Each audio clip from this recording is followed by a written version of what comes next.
Hey everybody, welcome to episode 21 of You Cannot Rewatch, the Evangelion Rewatch podcast. My name is David, And I'm Dylan.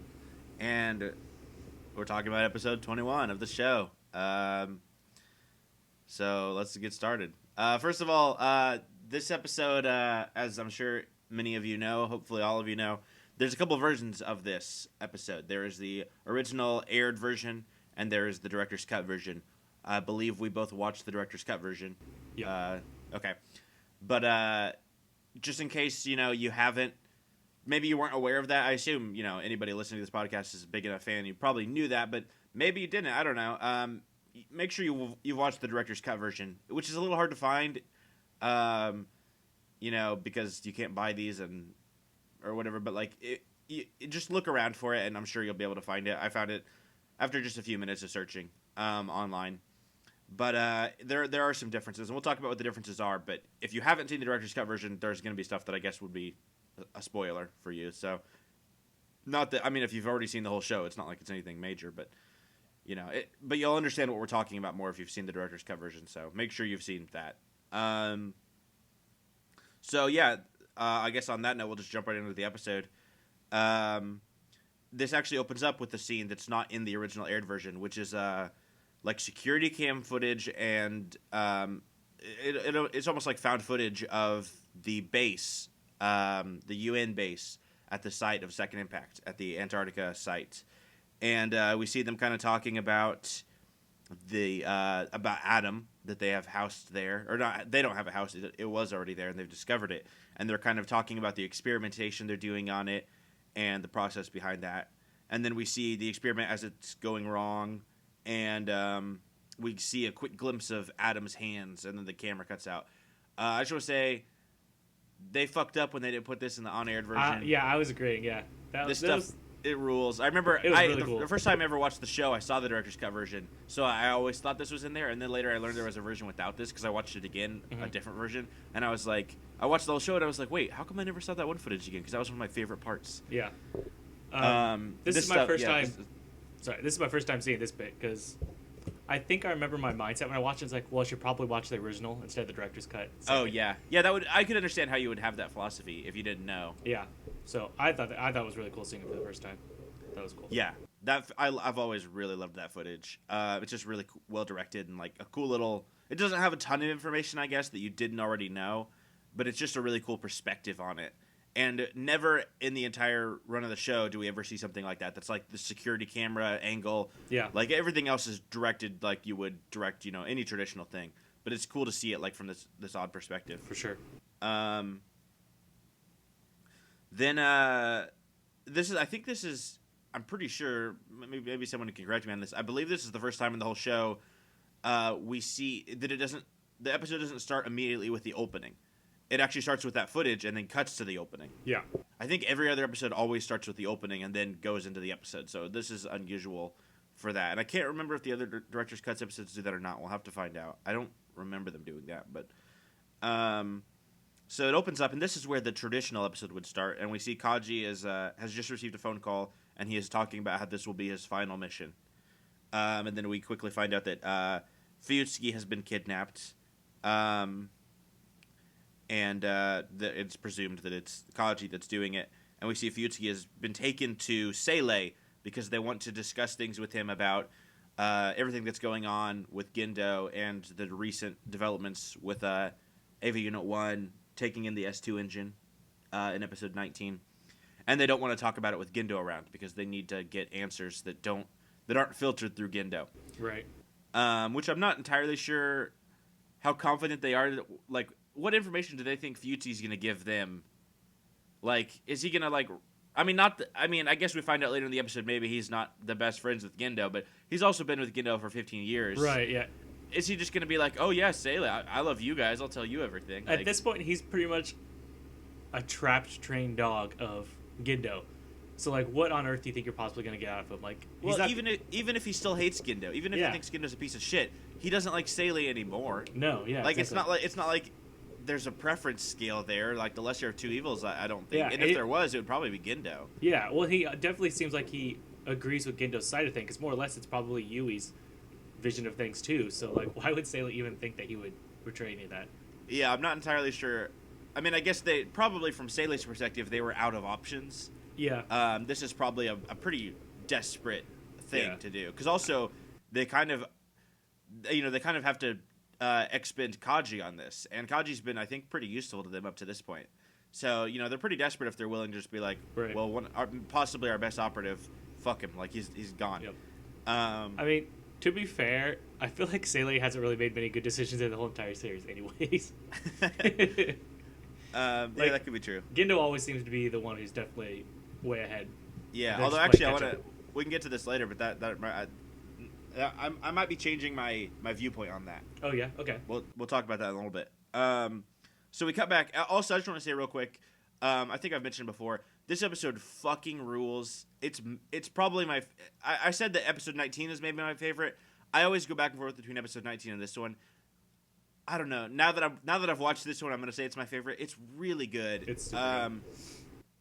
I remember when I was first hearing about the show, after I'd seen it once, and like I was hearing somebody talk about it, and they described it as like throughout the entire show, you don't know what's going on the whole time, and then episode 21 is an episode where they explain pretty much everything to you, and it's not literally everything because there's a ton of mystery still, but there is so much information in this episode, and I love seeing all the characters in this older way, like seeing Gendo as like this younger dude that's like getting drunk and getting into bar fights. It's so bizarre and weird, but it still works. Like, it doesn't go too far. Seeing him kind of like a ladies' man is just weird too. Yeah, for sure. And I love slowly seeing him like become the Gendo we know throughout the episode. Yeah, that's really cool. Like, we see like a couple scenes where he's like, oh, he's at this big desk. Oh, but he's still kind of whatever. And then like we see him grow and grow into the villain we know he is. And like, this is the first episode we see Yui too. Yeah. And I think I kind of take that for granted sometimes, but really, there's been a couple flashes of her, and she's been talked about. But straight up, this episode starts out and it's like, oh, hey, here's Yui, and it's just her talking. Like, there's no like shroud over her face or mystery. Like, we just get to see Yui like walking around like any other character, and that's really interesting because this is a character we've known nothing about and has kind of been shrouded in a lot of mystery. Yeah. And I love when a show. Again, we've said before, like, I don't want everything answered, like every mystery revealed, but I also do like when a show has built up this big mystery and then they're finally just like, oh, here's the answer. Like, here it is. We're not going to bullshit around this time. Here's just the answer. Straight up. That makes me wonder, in the restaurant scene when they first talking about Yui, do they refer to her as just a student, or do they make sure it's a female? They do both. They say it at first. He said it's just a student because it's kind of meant to mislead you a little bit. That's what I was wondering. Oh yeah, there's the student named Akari, and then like all of a sudden he's like, yeah, you should meet her, and then Fuyutsuki's like, oh, her, sure, I'll meet her. Yeah. And yeah, so I think you're definitely meant to be like, wait a minute, are they talking about Gendo? Wait, her? Who the fuck are they? Oh shit. Yeah, and then they reveal it to you. Yeah, that's what I assumed. Yeah. Yeah, that's it's cool. It's a pretty good way to reveal that. It makes it cool being like, hey, here's this big hotshot, and it's not Gendo, it's Yui. Yeah, being the big scientist. On that note, we also learned that Gendo was Gendo Rokubunki or something like that. And I remember the first time I watched the show, I wondered, because I don't know, a lot about Japanese culture and Asian culture, and so I wondered, like, is it more common for husbands to take their wives' last name there? And it's not, apparently. I was gonna make that same comment. I didn't think so because it seems like a very male-dominated culture. Yeah. But the weird thing is like, even though it's that case, neither Gendo or Fuyutsuki make a big deal or even address it. And that's why I always assumed it must just be normal in that culture. But apparently it's pretty unusual there, too, from what I've read. I don't know if it's as unusual as it is here. But yeah, it's a little strange. I don't really know anybody that's done that in real life. I guess Jack White did that, but... Yeah. Jack White. But they're the same person. if your last name was Rokubungi, I guess I can understand why you'd want to change it. I hope that was like, Ano's like subtle reason for doing it was giving a really stupid last name he'd want to change. Because other than that, like him changing his last name serves no purpose. Well, that's something else we want to talk about later. Damn. I'm going to get into that. Okay. But anyways, so this episode's a little hard to talk about just because it's constantly cutting back and forth. So we might mess up, where the placement that we're talking about things, the order of it, but I guess that doesn't matter. Not too much. But anyways, so we find out that one of the reasons Seilei is wanting to interrogate Fuyutsuki is because of the stuff that happened in episode 19, but because according to them, Gendo now has a living god. Unit 1 has now become a god, and now Gendo is in control of a living god. And that's why they have a problem with it, because that was not part of their plan. That is a part of Gendo's plan that he's been trying to do. And now they've always suspected maybe Gendo is up to his own stuff, and now they know for sure, like, hey, Gendo is fully initiating his own shit, and he is ignoring our directives. He is not going for our version of human instrumentality. He is going for his. This is just a small note, but there's a scene between Yui and Fuyutsuki when they're just walking, and she tells him that she's going out with Gendo. I just Fuyutsuki says the country still had seasons then, and that's just something we hadn't really learned about. There aren't seasons anymore. It's pretty much just eternal summer. Like, it's always kind of hot, and there's always locust out, and they don't have seasons. They don't really have winter and stuff. It's like a real subtle thing that goes out through the entire show. You just never really pick up on until they say it. Yeah, that's true. Throughout the show, too, you don't really know the timeline for stuff. Right. They never say, it's been... Oh, I guess they do a couple times, say, it's been a couple weeks since the last Angel. Mm-hmm. But, you don't really pay attention to that. No. Which kind of makes that short film, going back to that again, kind of interesting, because it's snowing there. Yes, I was actually going to mention that. Yeah, the recent short film, Until You Come to Me, has snow in it. Which I completely didn't think about, and then, some people pointed that out to us on the YouTube comments for it. Yeah. And that really got me thinking, oh shit, that's pretty interesting actually. But that's a whole different thing. But anyway, so Yui and Gendo are getting together. Then Second Impact occurs, and Antarctica's fucked completely. But Fuyutsuki is assigned or ordered, I don't know the term you would want to use, to go and investigate, and that's where he meets back up with Gendo, and he finds out that Gendo and Yui have married and now have a kid. And then that's when, Fuyutsuki really decides, shady shit's going on, I'm not going to just ignore it. I'm going to get involved and try to put an end to whatever the fuck's going on. That's also around the time they decide that they're going to cover up Second Impact and say that it wasn't this mysterious being of light, that it was just a meteor, and which is, pretty much what we've known throughout the show, that it was a meteor. We've got some little hints, and some people have said hey, that's not what it was. But most of the lore we've seen from the show so far stated that it was a meteor. We get an introduction to Misato through the perspective of at first it's through Fuyutsuki, because they find out Misato has been mute for a couple of years after the events of Second Impact, when she saw her father throw her into this thing and then die, to keep her safe. But it's just interesting because this is a side of Misato we haven't really ever seen. Mm-hmm. Then they talk a little bit about Adam. I don't really know. I want to talk about Adam a bit, but it's a little hard just because Adam is always something that's shrouded in kind of some mystery. Yeah, this is where it gets my trying to figure out certain things. I feel I don't know if I'm an idiot or if a lot of people just don't know it either. Well, let's just say we're idiots for safety, and then if we sound smart, then you're surprised. But if we sound dumb, it's no harm done. Yep. But yeah, so Adam, of course, was inside of this geofront there, whereas Lilith is inside of the other one. But Adam, so he looks like Unit 1, I feel like. Or I guess you could argue any of the units, but I think in particular, Adam really looks like Unit 1, which I think is very interesting. And obviously Gendo, or presumably Gendo is attempting to create Unit 1 in the image of Adam. To re-trigger the events that occurred. So I guess, what happens is I don't entirely understand the experiment they were trying to do, because they said, because the way I understood it, and maybe this is wrong, the way I understood how this stuff worked is if you put a lance into one of these beings, Adam or Lilith, it will halt their growth and their development. Yeah. But it sounds like in this experiment they're trying to put the lance into Adam, and that's when it goes wrong. At the beginning, during the security cam footage, they say something about we're inserting the lance, and I would have been under the impression it was already inserted.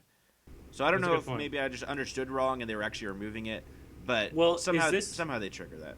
Does this series have two lances, or is that not come into play till the rebuilds? Oh yeah, I'm not sure about that because I was thinking they had two, but that might be from the rebuilds. I actually do think they only have one. Okay, because I was gonna say maybe once lance is for a specific, like one's for. Well, I think that is how it is, but I believe it would have been Adam that still had the lance because the way it works, this is gonna get way far ahead of this episode, but these two beings were sent here to create life. Well, only one of them was supposed to be sent here, but they both ended up being here. And Adam creates angels, and Lilith creates humans, or Lilin.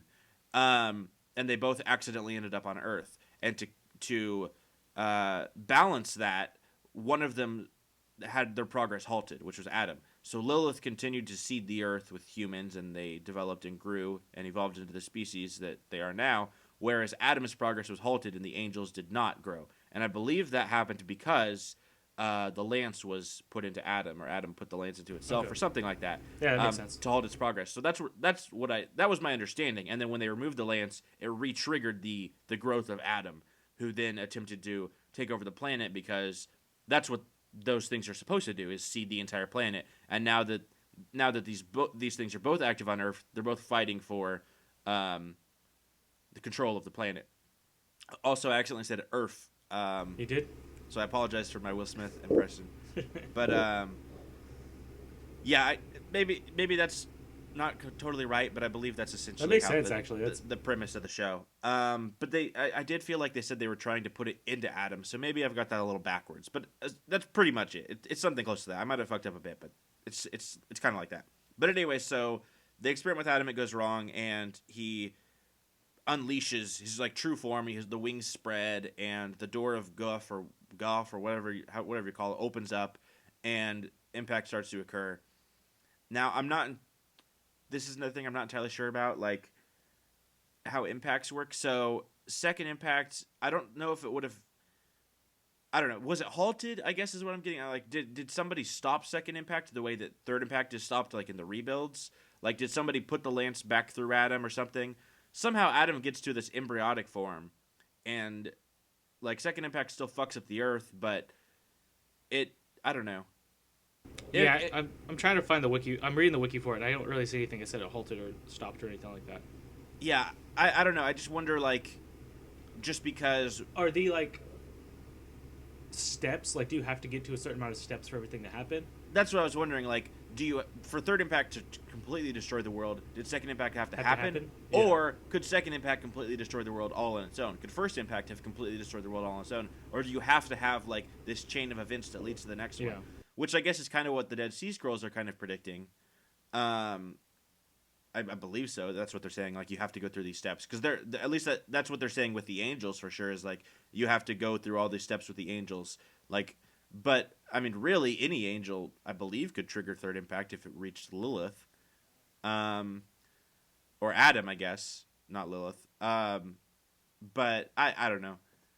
This is where, like, my understanding of the show is a little more spread. Right. Well, I read the thing on here, and it's called... They named it Second Impact because it was officially reported that it was a meteor strike. Right. And the first impact was when Lilin first landed and caused an impact, which is what created the moon, which is why she's associated with the moon. Right. So this one's codenamed Second Impact because on the official report they said a meteor strike, even though it actually didn't. Okay. So I don't know if it's fully an actual impact or that's just what they call it because they're trying to cover it up with what actually happened. Well, but see, if the only reason they're called impacts is because that's the terminology we gave them, that gives me the impression that any impact could lead to the end of the world. That's true.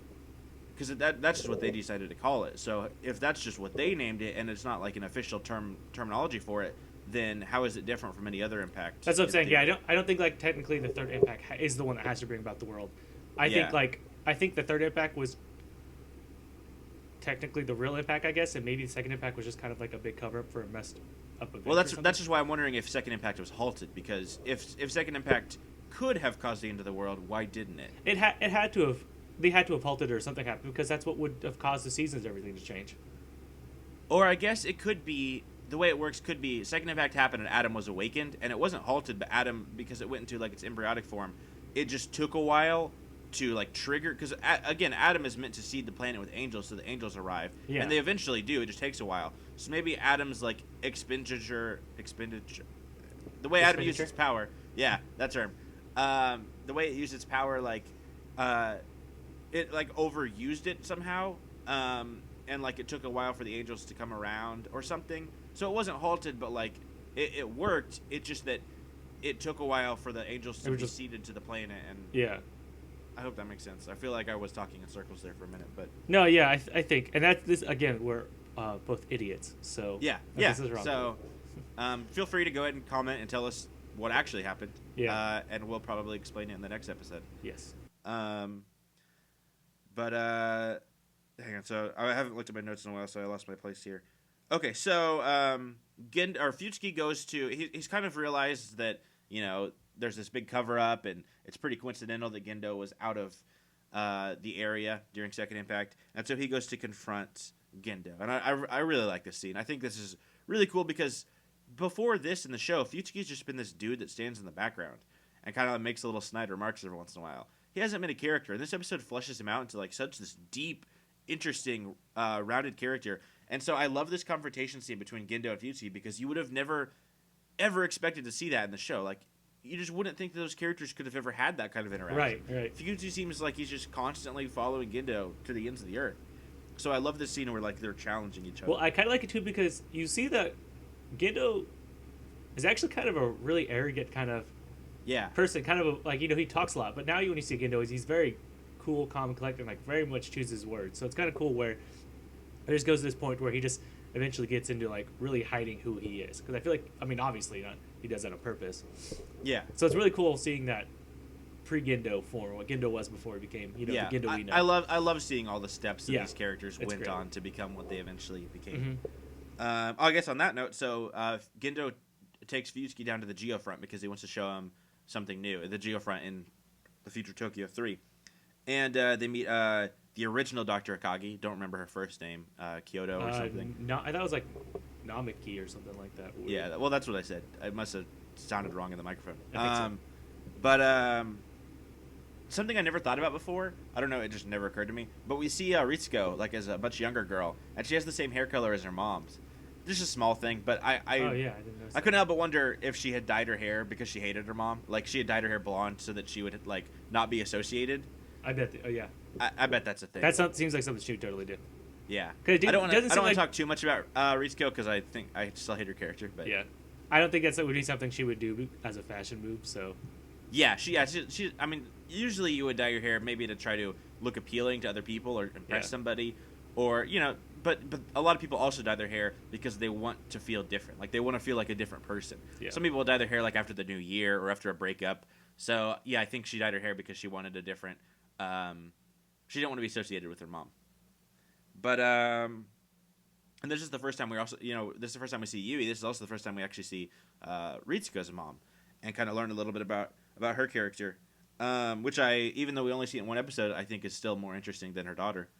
So then through Ritsuko, we learn a little bit about Misato and how they met while they were going to college, and then we learn about how Misato and Kaji met, kind of not directly, but we hear about it from Ritsuko's letters to her mom, which is interesting that Ritsuko and her mom hate each other so much, but they send each other letters. That's interesting to me. It's also kind of interesting, and the letters sometimes don't even like directly reference the previous letter either. Just like it's kind of like them just a way to talk out loud. It seems like. Yeah, I wonder at least with some of the later letters in the episode if they weren't ever letters that were actually sent, but almost like the characters just wrote this, like saying, "Oh yeah, this is a letter to my mom," or "This is a letter to my daughter," but never with the actual intention of writing it. I really got that impression, especially with the last letter we get from I think the only one that shows that the body got sent was when she talks about Misato having a boyfriend, and then their mom directly says, "You've always been a little boy shy." Yeah, but that's a more like cavalier letter. But the final one that Ritsuko's mom writes, that's like talking shit on Yui and Gendo, like that one seems like that never got sent. Yeah. Well, especially I guess with the following scene, but so hang on, I gotta turn my page here. So there's another conversation with Yui, and Fuyutsuki, just kind of like hanging out by a tree, and like now Shinji's with Yui, and she's got him, and they're just talking kind of about the future, and Fuyutsuki saying like, well, I guess I'm gonna work for these guys because one thing they threatened me, and maybe I think Fuyutsuki's in his mind is definitely thinking like, if I get involved, maybe I can like subtly direct the flow of things to be good instead of like whatever bad thing Gendo's planning. So I think he's kind of hoping to manipulate Gendo, but I think he probably quickly gives up on that because you can't out manipulate Gendo. But this is we're going to get off on another tangent here because I wanted to discuss Yui a lot here. This conversation especially leads me to believe, and like this is something that I've heard a little bit about before and kind of thought a little bit about before on my own. But somebody, crap, I should have looked up their name. Somebody commented not too long ago when we were talking about Yui going into Unit 1 a few episodes ago, and we said like, did Yui want that to happen where she merged with Unit 1, or was that really an accident? And we kind of, I think, settled on Yui probably wanted that to happen. Yeah. And somebody commented and said like, you know, it's maybe possible that really all the events of the show are actually kind of manipulated by Yui. Mm-hmm. And this episode, I was really thinking about that more and more, and I kind of am leaning that way, and also really just like that theory, because we were talking about earlier, like Yui meets Gendo and instantly decides, oh, I should go out with Gendo, and everyone is like, oh, okay, well, the relationship is obviously so that Gendo can use Yui's connections. Yeah. But what if Yui is using Gendo? Yeah. And Gendo even changes his name to the last name of Yui's. If Yui really wanted to use, they say that it's because Gendo is trying to be closer to her and like have the same last name so that he can get the connections as her.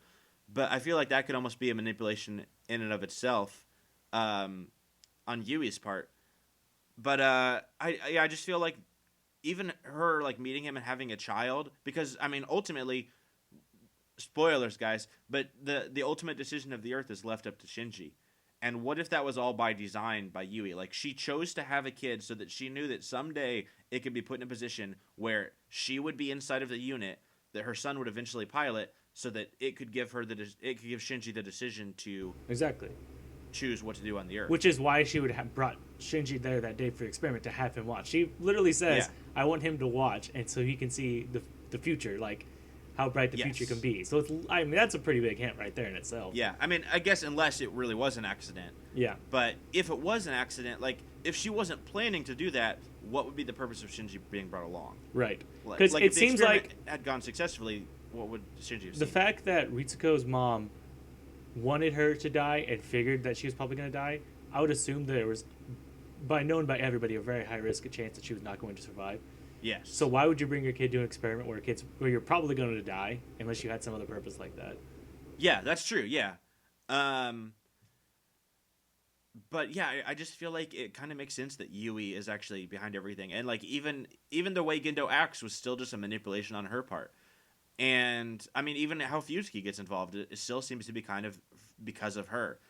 It just seems like when you look at it, a lot of the people being in the places they are were put there because Yui kind of put them there. And maybe that's not true. Maybe it just kind of happened that way. But I think it makes a lot of sense. And again, with Yui deciding to fuse herself, or presumably deciding to fuse herself into Unit 1, that just makes a lot more sense.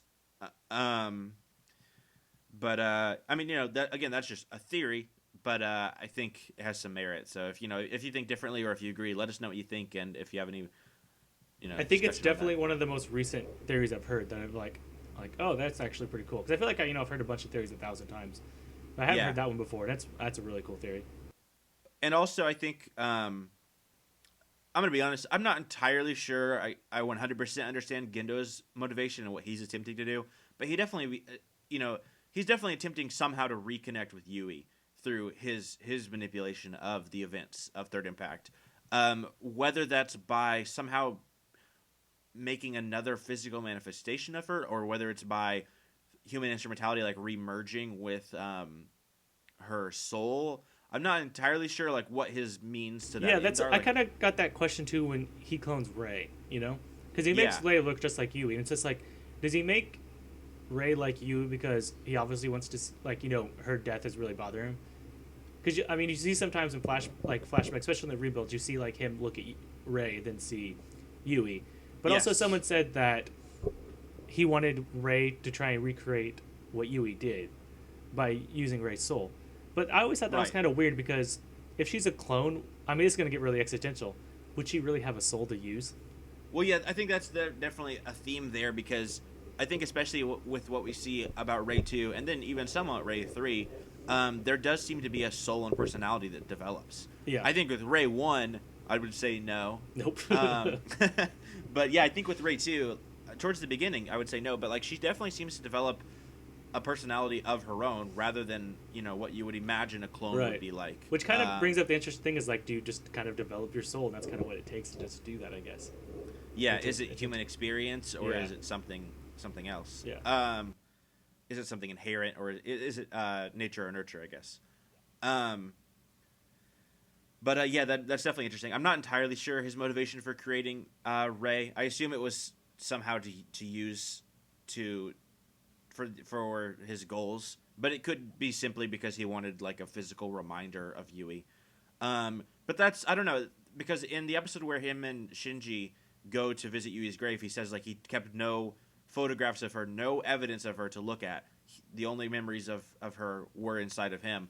But then, he has Rey, which is essentially a visual representation of Yui, even more than a photograph would be by far.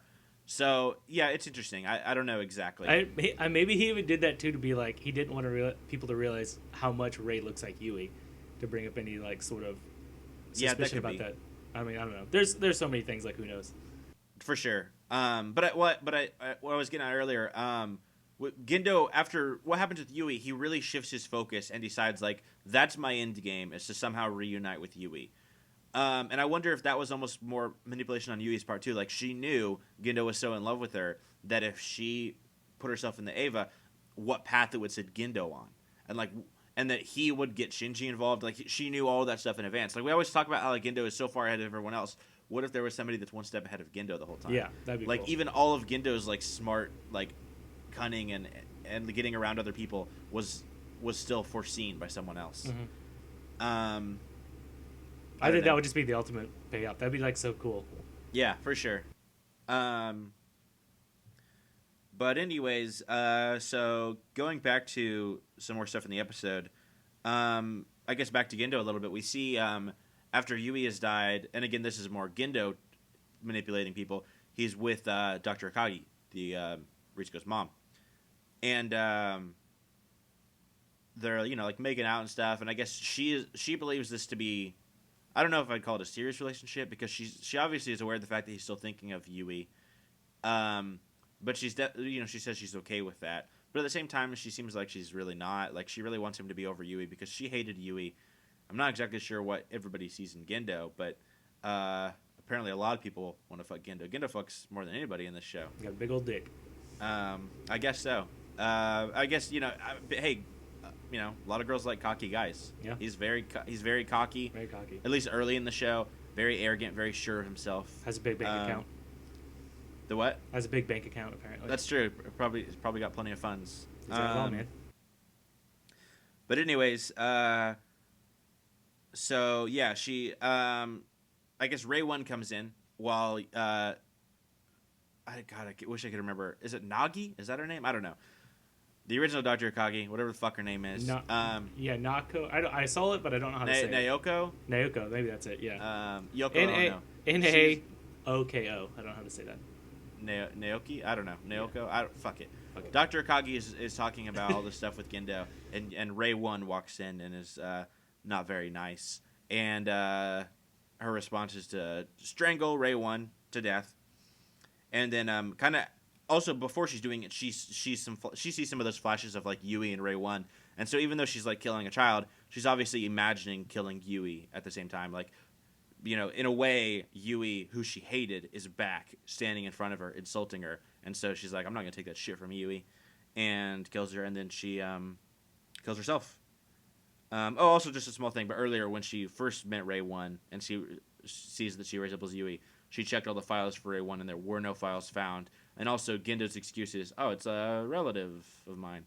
Or an acquaintance asked me to watch his kid. Or yeah, I think something it's like that. It's like a friend watch his kid, yeah. Some shitty excuse. Which, I mean, when have you ever seen Gendo have friends? Come on. One thing I think is really interesting about that is Ray seemed almost like what she was doing was on purpose.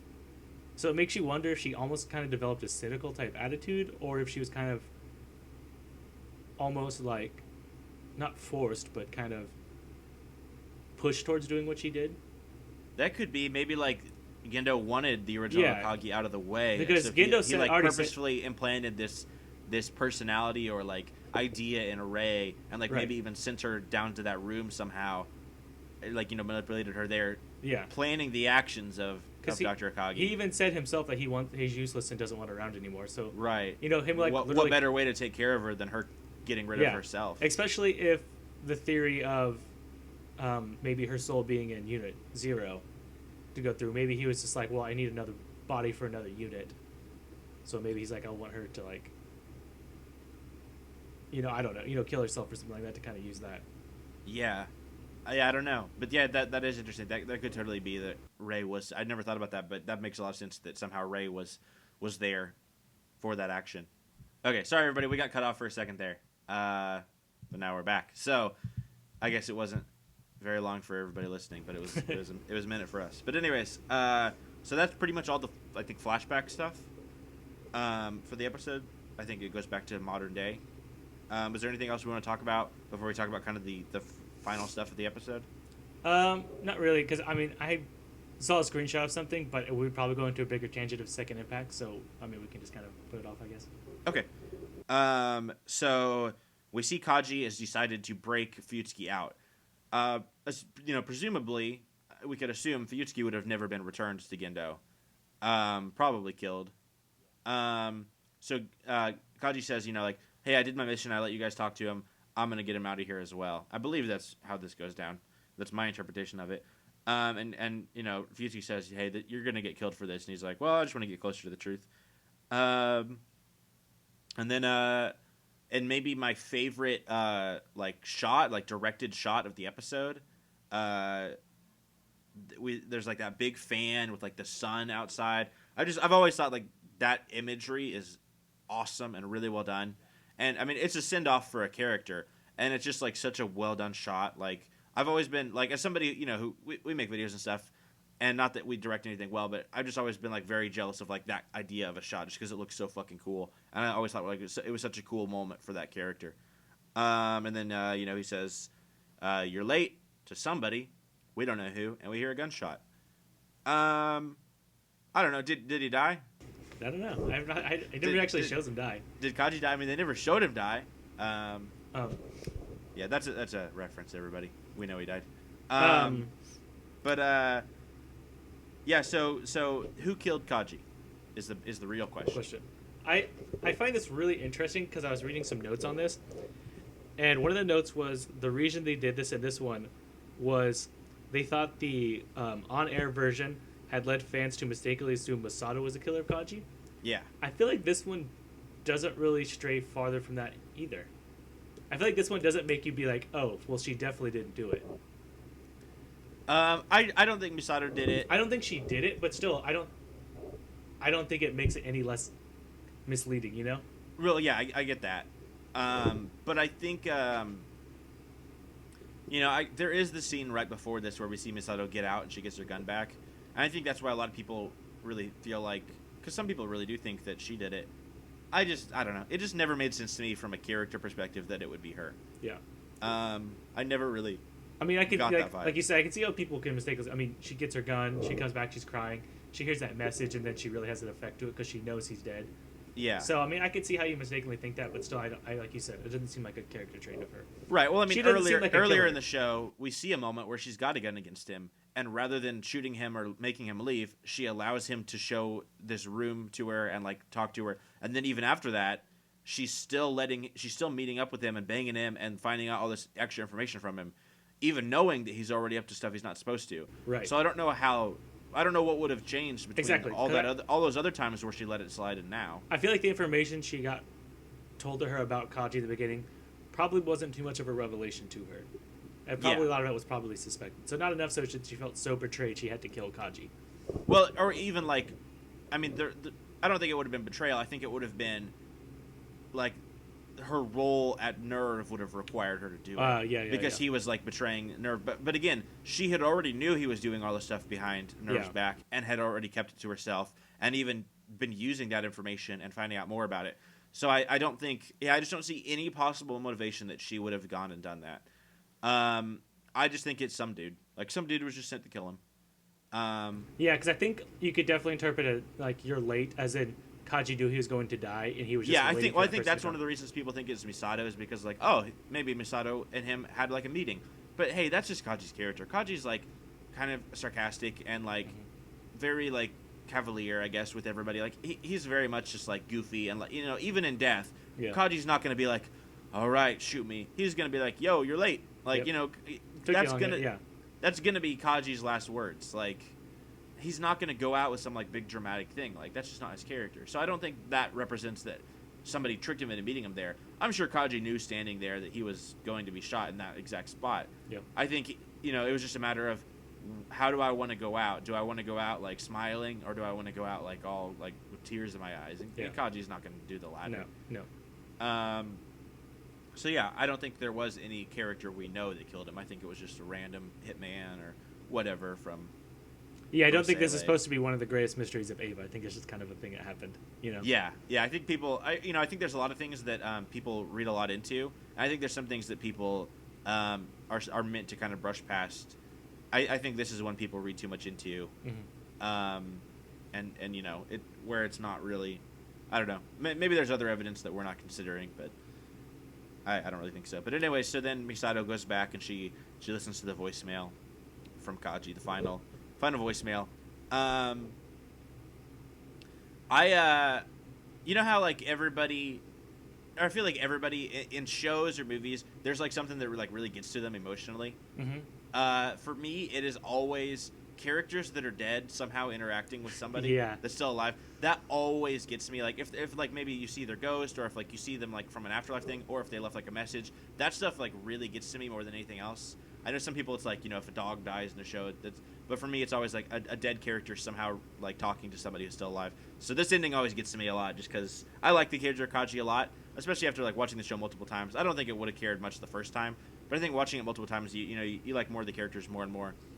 But and I like Misato's character a lot more now too. I don't think I was that attached to her the first time, but yeah, I like her character a lot more, and it's tough for her. And, like, so yeah, that ending gets to me. I think it's a really good ending to that character and to the episode, and it just further drives home to me that this episode is probably my favorite, just because there's so much information. There's still a lot of, like, awesome character reveals. There's good, like, moments, like, with Kaji, and there's stuff that pushes the story forward while also filling in blanks from before. And that's hard to do. Like, this episode could have easily just been filling in the blanks, but it also pushes things forward too. And I think that's pretty impressive that in just, 20, 25 minutes, they managed to pull so much off. Yeah. So I think that's why I like the episode so much. But, yeah, and then I guess, just a final note, Shinji tries to, or he, like, peeks out and he's like, oh, I don't know what to do about that, and he just goes back to his room. And tries to ignore Misato. The only one thing that stood out to me about, only not the only thing, but one thing I thought was kind of funny on Kaji's message was, why do you just call them watermelons? Why are you, like, being secretive about your plants? Oh, when he calls them flowers? Yeah, he's like, some flowers. Well, I don't know if, maybe he was growing flowers too, I don't remember. Yeah. Like, he might have, like, started growing flowers. I don't know, but, yeah. Did you watch the subbed or the dubbed on this one? Dubbed. Okay, so yeah, I still watched the subbed. I wasn't sure if you had the... That's what I thought was interesting. I wasn't expecting it to be dubbed because it never got aired on, so I wasn't expecting it to actually. Well, they did release it on DVD. Yeah, then I forgot they did the DVD release. So yeah. But yeah, so I think that's pretty much the episode. Yeah, I don't think there's really much else to dive into. But let us know what you think about this episode, and just curious, what's everybody else's favorite episode of the show? We're almost to the end now, so I'd be curious to see, like, what everybody else thinks is the best episode of the show. What's your favorite? My favorite? Yeah. I'm gonna have to wait till later on because this is only my second viewing. Yeah, that's true. So I'm gonna probably wait till later to figure out what my favorite is. Yeah, I think the next few are, like, really good, but not quite to the level that they've been. And then the episode with Karu, I think, is fucking awesome. I do love Karu. Karu's really great. This episode's so good though because not only do you find out so much about just one character, like Yui, someone we haven't seen much, but you find out so much about, like, Fuyutsuki and Gendo. You just find so much background on everybody. It's really interesting to me because, like, if you were to just ask me about the show, and like who it's really about, I would probably say, the pilots, like Shinji and Asuka and Rei. I would say are really who the show's about, and everybody else is just an ancillary character. But this episode, all of a sudden, the pilots have nothing to do with anything. No and angels? every other character, there's no angels. Every formula from the show is not here. Yeah. The show is like completely. This episode of the show is completely about things you would have never expected. Like you would have never watched the first 20 episodes and been able to predict what episode 21 was going to be about. Yeah. Who it was going to be about, the events it would be about. And at the same time, it doesn't make you miss or almost even realize those people are in there because you're just so like you're so interested. You're so interested and intrigued. Yeah. And normally, like in a show, yeah, I never thought about that, but yeah, normally in a show, if they're like all the main characters were gone and it was about side characters, it would get shit on so hard. Yeah. Like everybody would be like, "What the fuck is this?" Like I'm trying to think of it. If you had X-Files and there was an episode that wasn't about Mulder and Scully, it was about like some other dude solving crimes, you'd be like, turn this fucking shit off. Like you wouldn't give a fuck. No. Because I there are shows that have done that. And gone to a side character, and that's impressive that Evangelion can do that. And it's probably my favorite episode, and I'm sure even if it's not other people's favorites, it's still an episode people really love and love to talk about. And that's pretty impressive that they pulled that off, because it could have easily been some filler bullshit. But yeah, what's everybody else's favorites? Let us know. Feel free to tell us all the ways we're wrong about the background story of Ava, and correct us on everything. All that information on how you can do that is in the description on YouTube. If you're listening on iTunes, I don't know, go listen on YouTube instead, and you'll find all that information there. And anything else we need to say before we sign off? No. I think that's pretty much it.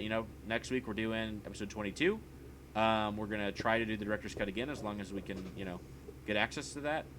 And so I would recommend you watch that as well. I would say for the rest of the show, just watch the director's cut. We'd kind of talked about maybe we'll do both. I don't know. I'm probably just gonna do the director's cut. Yeah, might as well. And then what I'll do is afterwards, I think you and me both, after we watched the episode, just looked to see what the differences were, because I looked too on the wiki and just that's saw what I did. Mm-hmm. what things were different. So that's probably what we'll do instead, and then we'll still kind of try to discuss what some of those differences are. But we're not. We're not gonna watch both. Sorry. Feel free to watch both if you want, and fill us in on any information we might not have picked up on. But we're not gonna watch both. I mean, we're only the people that are hosting this Evangelion podcast. Why would we be the ones that watch both? But anyways, So we'll look forward to getting some more comments from you guys, and we'll see you guys next week. Bye.